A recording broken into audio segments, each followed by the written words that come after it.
Hello students, welcome. हमारा chapter number second class 11th का structure of atom चल रहा है और ये जो पार्ट है ये हमारा पार्ट 3 है उसी चैप्टर का। तो चलिए आज हम देखते हैं हमारा topic, that is Millikan's oil drop experiment. Previously हमने देखा था हमारे टॉपिक्स में कि जे थॉमसन ने इलेक्ट्रॉन की डिस्कवरी करी थी और उन्होंने अपने एक्सपेरिमेंट से इलेक्ट्रॉन के चार्ज टू मास रेशियो का भी पता किया था, E/m।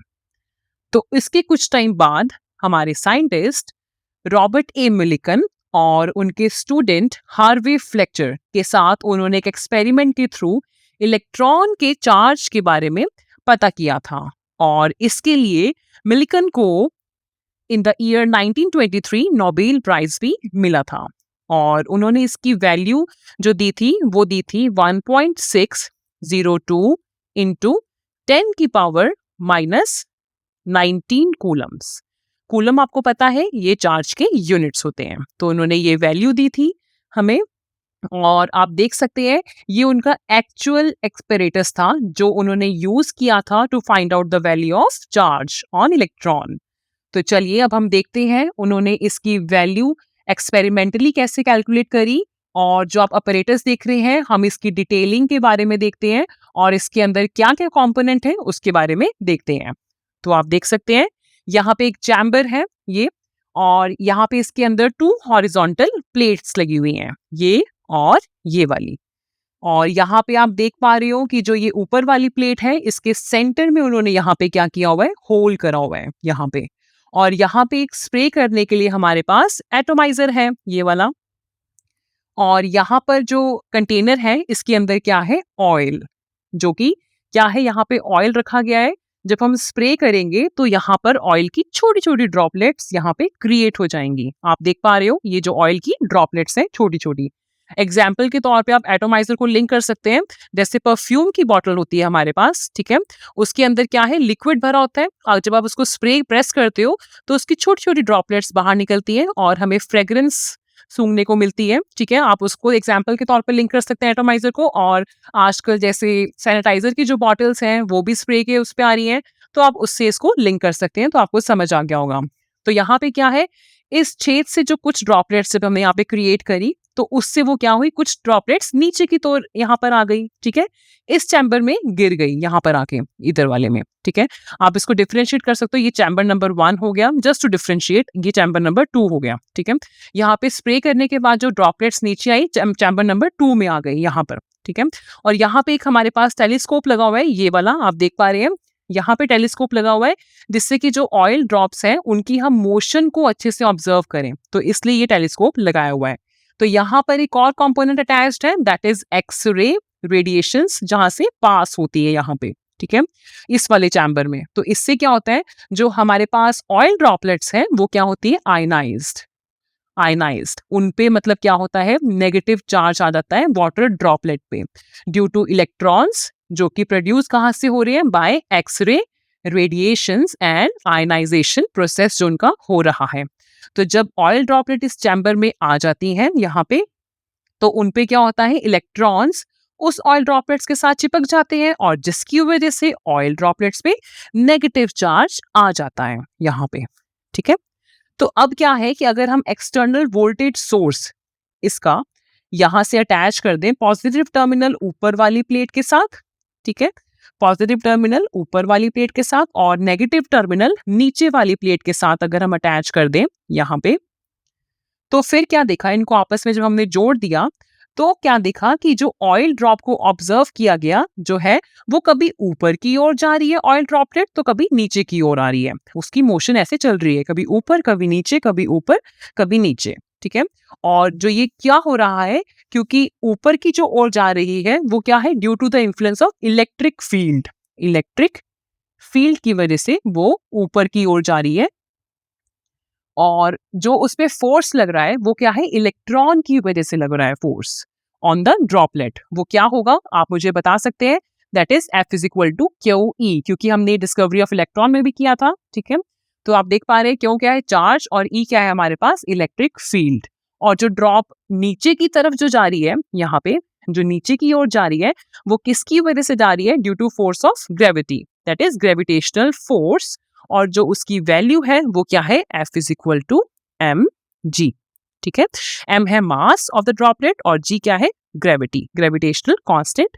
तो यहाँ पे क्या हुआ कि जो अब साइंटिस्ट ने एक जो ड्रॉप थी उसको फोकस करा, उसको कंसंट्रेट किया। ठीक है, यहाँ पे तो जो ड्रॉप थी, यहाँ पे अगर आप देखो, इमेजिन करो ये ड्रॉप है, एक वाटर ड्रॉपलेट है, इस पे अपवर्ड डायरेक्शन पे जा रही है, F इज इक्वल टू क्यों हुई, ड्यू टू इलेक्ट्रिक फील्ड। और यहाँ पे डाउनवर्ड डायरेक्शन में जो फोर्स लग रही है वो क्या है, F is equal to mg, that is gravitational force. तो उन्होंने क्या देखा कि जो ड्रॉप है बिटवीन दीज मेटेलिक प्लेट्स, यहाँ पे वो क्या हो गई, सस्पेंड हो गई। यहाँ पे सस्पेंड का मतलब क्या हुआ, वो फ्रीज हो गई, वो क्या हुई, हैंग हो गई, रुक गई वहां पे।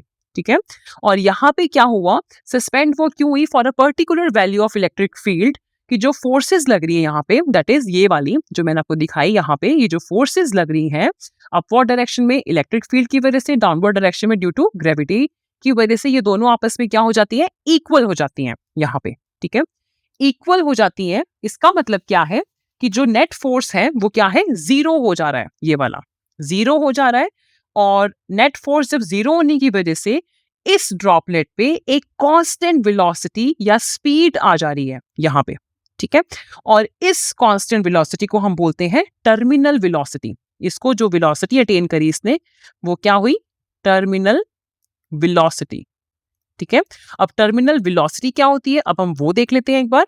टर्मिनल वेलोसिटी एक स्टेडी स्पीड होती है, वेलोसिटी होती है, कोई भी ऑब्जेक्ट जो फ्री फॉल हो रहा है, जो वो अटेन कर ले, उसको हम बोलते हैं टर्मिनल वेलोसिटी। एग्जाम्पल के तौर पे, जैसे अब एक बॉल अगर हमने फेंकी है, जब हमने थ्रो करी बॉल, तो एक तो एयर उस पर रेजिस्टेंस शो करेगी अपवर्ड डायरेक्शन में, जिसको हम बोलते हैं ड्रैग फोर्स। ठीक है, तो जब हमने बॉल ऊपर फेंकी है तो वो नीचे तो आएगी, नीचे किसकी वजह से आएगी, due to force of gravity. ठीक है, तो यहाँ पे क्या होगा कि एक टाइम ऐसा आएगा कि जब ड्रैग फोर्स और force due to gravity equal हो जाएगी। आप देखते होंगे जब हम बॉल को थ्रो करते हैं तो एक टाइम आप देखते होंगे जब ऊपर की ओर, कि वो ऐसे लगता है कि वो जो बॉल है वो ऊपर ही रह गई है। एक स्टेज, कुछ सेकंड, फ्रैक्शन ऑफ सेकंड्स के लिए आपने ऐसे कभी फील किया होगा। तो वो जो वेलोसिटी होती है वो बोलते हैं उसको हम टर्मिनल वेलोसिटी। ठीक है, आई होप इससे आपको क्लियर हो गया होगा यहाँ पे। और अब हम देखते हैं कि जो यहाँ से जो चार्ज की वैल्यू थी, अब साइंटिस्ट ने इजिली निकाली वैल्यू, क्या थी, दैट इज अपवर्ड डायरेक्शन और डाउनवर्ड डायरेक्शन में जो फोर्स थी वो क्या थी, वो इक्वल हो गई थी। आप इसको लिंक कर सकते हैं, अपवर्ड डायरेक्शन में जो फोर्स थी, force due to electric field की वजह से थी, वो क्या थी, क्यू ई।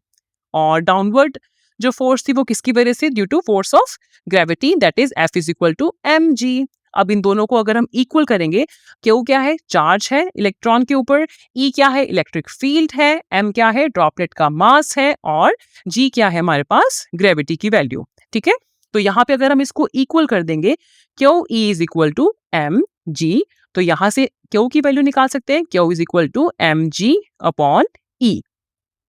तो यहां से साइंटिस्ट ने चार्ज की वैल्यू निकाली, एम क्या है, मास किसका, ऑयल ड्रॉपलेट का, जी क्या है, ग्रेविटी की वैल्यू, ई क्या है, इलेक्ट्रिक फील्ड की वैल्यू। अगर हमें इन सब की वैल्यू पता है तो हम चार्ज की वैल्यू इजीली कैलकुलेट कर सकते हैं।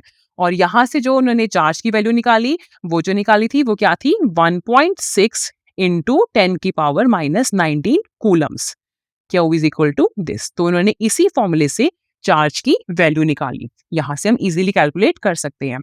तो यहाँ पे उन्होंने क्या देखा कि जो अलग अलग ड्रॉपलेट्स थी, अलग अलग जो ड्रॉपलेट्स थी ऑयल की, वो क्या थी, किसी पे कम, अगर इमेजिन करो जैसे ये हमारे पास चैम्बर है, ठीक है, और यहाँ पे अलग अलग ड्रॉपलेट्स हैं, यहाँ पे ऑयल की, ये ऑयल की ड्रॉपलेट्स हैं। ठीक है, तो इन पे अलग अलग इलेक्ट्रॉन चिपके हुए हैं, जैसे इस पे 1 इलेक्ट्रॉन चिपका हुआ है, इस पे 2 इलेक्ट्रॉन चिपके हुए हैं, इस पे 3 इलेक्ट्रॉन चिपके हुए हैं, ठीक है, इस पे 4 इलेक्ट्रॉन चिपके हुए। तो उन्होंने क्या देखा कि जो ड्रॉपलेट्स थी वाटर की, उन पे अलग अलग, किसी पे कम, किसी पे ज्यादा चार्ज आ रहा था, पर जो भी जो वैल्यू आ रही थी वो किसके अकॉर्डिंग थी, सारी ई के मल्टीपल के तौर पे थी। दैट इज हर बार जब भी उन्होंने देखा कि जो हमारे पास वैल्यू थी ई की, दैट इज 1.6 इंटू 10 की पावर -19 कूलम्स, इसी का इंटीग्रल मल्टीपल होती थी इसकी वैल्यू। जैसे कि अगर आप इमेजिन करो Q1 इज इक्वल टू, अगर किसी पे 2 हमारे पास इलेक्ट्रॉन्स चिपके हुए हैं ड्रॉपलेट पे, तो उसकी वैल्यू क्या आई, 3.2 इंटू 10 की पावर -19 कूलम्स। और अगर किसी पे 3 अगर हमारे पास इलेक्ट्रॉन चिपके हुए हैं तो उसकी वैल्यू हमें इतनी मिली। अगर किसी पे हमारे पास 4 इलेक्ट्रॉन चिपके हुए हैं तो उसकी वैल्यू इतनी मिली। इसका कहने का मतलब क्या है कि जो भी वैल्यू मिल रही है वो किसके मल्टीपल में मिल रही है, इसके। आप लिंक कर पा रहे हैं? आप देखो Q1 इज इक्वल टू, यहां से हम देख सकते हैं कि क्या लिख सकती हूँ मैं, 2E यहां से, ठीक है। Q1 को मैं 2E लिख सकती हूँ, ठीक है। और Q2 की वैल्यू अगर देखो आप तो यहाँ पे क्या है, 4.8 है, इसको मैं अगर यहाँ से 3E लिख सकती हूँ, ठीक है, यहाँ से इजिली। और जो Q3 की वैल्यू है उसको मैं 4E लिख सकती हूँ। तो क्या देख रहे हैं हम लोग कि यहाँ पे क्या है, जो भी जो ड्रॉप्स हैं उन पे जो चार्ज हमें दिख रहा है वो क्या दिख रहा है, वो हमेशा इंटीग्रल मल्टीपल ही हो रही है। तो मिलिकन ने कंक्लूड क्या किया, जो चार्ज है एक इलेक्ट्रॉन पे, यहाँ पे उन्होंने क्या देखा कि जो चार्ज है एक इलेक्ट्रॉन पर, जो कि क्या होता है 1.6 × 10⁻⁹ कूलम्स। तो ये वाला जो है चार्ज, ठीक है, तो जो यहाँ पे जितना भी होगा दैट इज ये वाला जो वैल्यू है वो हमेशा क्या होगी, वो क्वांटाइज्ड होगी। क्वांटाइज्ड का मतलब क्या है कि जो चार्ज होगा पार्टिकल पे वो हमेशा इंटीग्रल मल्टीपल होगा ई का। ई की वैल्यू जो हमें पता है वो क्या है, ये वाली। जैसे अभी मैंने आपको पीछे दिखाया था कि Q1 is equal to 2E था, Q2 is equal to 3E था, ठीक है। अगर किसी के पास 3 ड्रॉप्स हैं उसके, ठीक है, उसके ऊपर 2, अगर यहाँ पे 2 इलेक्ट्रॉन्स हैं एक ड्रॉप पे, तो ऐसे से आप लिंक कर सकते हैं इसको। तो इंटीग्रल मल्टीपल होगा E का, और जो चार्ज है वो हमेशा हम क्या बोलेंगे उसे, वो क्वांटाइज्ड है। आपको मतलब पता चल गया क्वांटाइज टर्म जो है क्या होता है इसका, कि हमेशा जो चार्ज होगा वो इंटीग्रल मल्टीपल ही होगा E का, यहाँ से, ठीक है। तो यहां से ही उन्होंने मास ऑफ इलेक्ट्रॉन भी कैलकुलेट कर लिया। मास ऑफ इलेक्ट्रॉन जो कि यहाँ पे जे थॉमसन ने charge to mass ratio of electron दे चुके थे, यहाँ से वैल्यू आप देख सकते हो। उन्होंने वैल्यू दी थी हमें E2/me की value, that is 1.758820 into 10⁸ coulomb per gram, ये वाली, ठीक है। और मिल्कन के थ्रू अभी अभी हमने एक्सपेरिमेंट से देखा, उन्होंने चार्ज की वैल्यू दी थी ये वाली, और यहां से उन्होंने मास की वैल्यू निकाली, that is E divided by charge to mass ratio. ये उन्होंने डिवाइड कर दिया आपस में यहाँ से, और हमारे पास वैल्यू आ गई 9.1094 इंटू 10⁻31 kg। kg आपको पता है ये मास के यूनिट्स होते हैं, ठीक है। और अगर ग्राम में देखना है तो कितनी पावर हो जाएगी, -28, ठीक है, क्योंकि आपको पता है 1 kg is equal to 1000 grams, ठीक है। ये हमने चैप्टर नंबर 1 में कन्वर्जन फैक्टर्स में देखा था, ठीक है। तो ये हमारे पास आई मास ऑफ इलेक्ट्रॉन की वैल्यू, और जो मास ऑफ इलेक्ट्रॉन है वो बहुत ही छोटा है, आप देख पा रहे हैं यहाँ से, और अप्रोक्सीमेटली कितना है, 1/1837 times of mass of an atom of hydrogen. Hydrogen आपको पता है सबसे हल्का, हमारे पास हाइड्रोजन का कितना होता है मास, बताओ, इट इज 1, ठीक है। तो ये 1/1837 times of mass of an atom of hydrogen के बराबर है इलेक्ट्रॉन का मास। तो बहुत ही छोटा है इसका मास ऑफ इलेक्ट्रॉन, बहुत ही छोटी वैल्यू है इसकी, ठीक है। तो ये था हमारा आज मिलिकन्स एक्सपेरिमेंट। यहाँ से हमने चार्ज और मास ऑफ इलेक्ट्रॉन निकाला। तो अब हम आज के लिए इतना ही स्टूडेंट्स, अगली बार मिलते हैं। अगर आपको इसमें कोई भी कंफ्यूजन है आप मुझे इसमें कमेंट बॉक्स में कुछ भी इसमें लिख के बता सकते हैं। तो आज के लिए इतना ही, मिलते हैं next time. Okay students, till then take care, bye bye.